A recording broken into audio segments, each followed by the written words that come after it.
This is Tom O'Neill, The Envelope, with Dustin Hoffman, star of Last Chance Harvey. I got to ask you, Dustin, this guy is such a loser. Does he deserve a last chance at love? I have to say that, and I think all actors that would answer this way, when we're working on something, or even directors, and even the screenwriters, and suddenly we do it, and we shoot it, and it's done, and the audience then sees it. There's a great director, Renoir, Rules of the Game, who once said that the audience is a co-writer, and they collaborate in the writing, so that their opinion sometimes is not the creators. I never thought of him as a loser. He is such a loser. His own daughter Yes. doesn't want him, and she loves the guy. You can Yes. see she loves her father, Yes. but she doesn't want him to give her wedding. Yes, Her wedding. correct. Why? Because, like in many divorces that I had with her mother, who's my ex-wife, who's in the film, kids. In fact, I just talked about this with someone recently.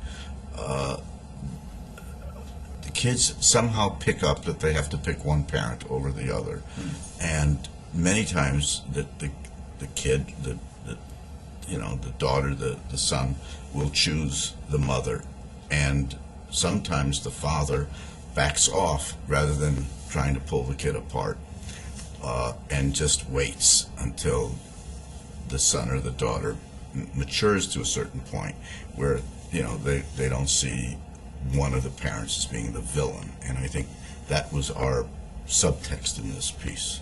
But there's also subtext that is so hopeful for romantics that somebody later in life can feel that those great romantic yearnings you do when you're younger, that you can have the last chance that Harvey is aiming for, that he's not going to screw it up this time. He seems to have to finally have grown up. Is there a kind of maturation point in this movie that this man reaches? Good question. I think it happens to both of them. I think that it's both of their last chances. And I think the last chance isn't really because they meet each other. The last chance is that they are at a point for someone to present themselves that somehow becomes a catalyst in their own life. If Emma Thompson did not practically force me to go to my daughter's wedding, I've had my last chance. And that then I think allows me to, as you say, to grow up, to mature. If I had not come into Emma's life, then she would have been able to blame the fact that, she's tied to her mother and who's, so possessive and always calling her, and would be able to blame it on that, rather than having the insight at a certain point in the film and realizing that we sometimes repeat that which we know we can survive. She knows she grew up somehow knowing she could survive disappointment and rejection, and realized that she forced situations in her past before she met me, which would ultimately culminate in her walking away, being rejected, being disappointed. And she sees that, and that suddenly opens a door for her. So, and I think that's the subtext of the film. And when you're making a movie, you're at least I am. I'm always thinking we're a long shot. Most films don't work, and it's mysterious what allows some films to get liftoff. It's always been mysterious to me. And then when it does, and I won't jinx this film because it didn't open yet, so I don't know whether it's going to have liftoff, but it has in the screenings that I stuck in the back and watched. It seems that because I've been thinking about it, there is a subtext involved in it, perhaps, in which we realize that we are responsible for our own, we are responsible for the loser inside of us, and each of us can spend many years blaming it on, my mother, my father, luck, my ex-wife, this, that, or the other, and ultimately we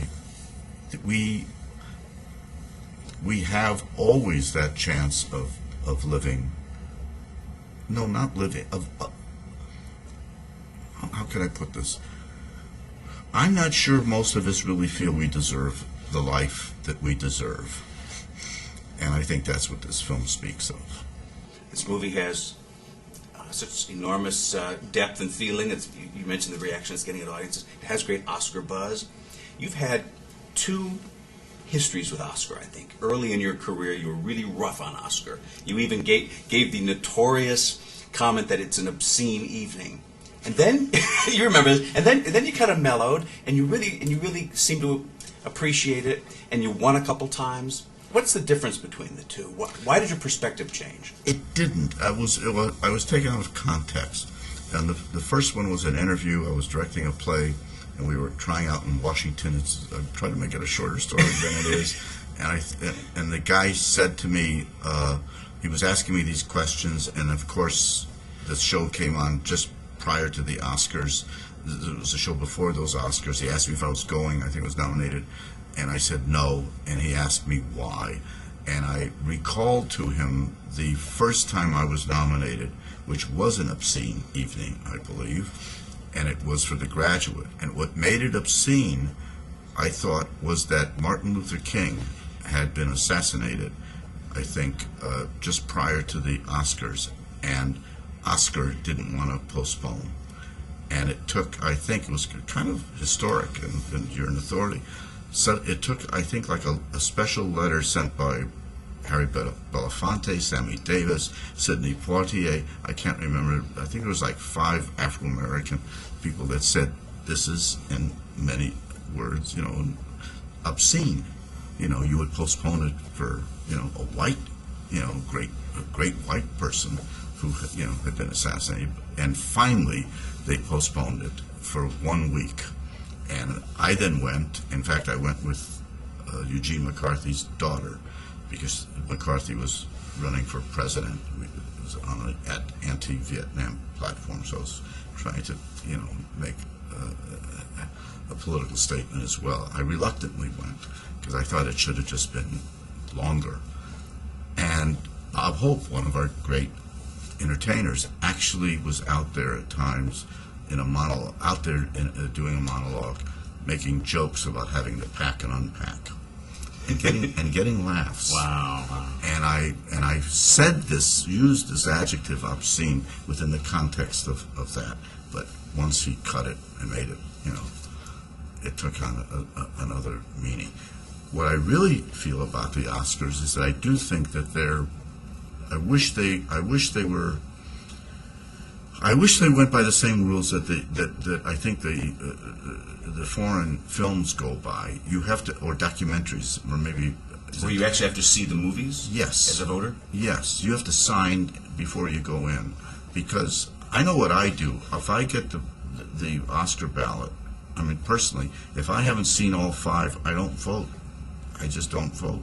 And I don't think most people have seen all 5. Some have only seen 2 or 3 or maybe 1, and sometimes they vote because I love that guy, I worked with him. It becomes, that kind of a contest. And I wish there wasn't 5. I wish it was just whatever. I mean, does that mean there's only 5, first-rate performances? Maybe there will be more one year, maybe be less. I wish it was constructed in a way that I think do half the people that are members of the Academy, do even half of them vote? It's kind of like America before Obama and McCain. I think we had like a 30% turnout. I think there's kind of a low turnout. The Oscar consultants tell us that about 80% of Oscar voters vote. Last question. You gave this. I was wrong. 10-minute tape. Okay. Go ahead. All right. You understand about what I'm saying about the absolutely. others? Yeah. You gave the greatest Oscar acceptance speech in history when you said, "I'd like to thank my mom and dad for not practicing birth control." I have to ask you, had you planned that ahead of time, or did that mischievous idea just come to you? Yes, I did not plan it. Well, in fact, they may have practiced. I may have been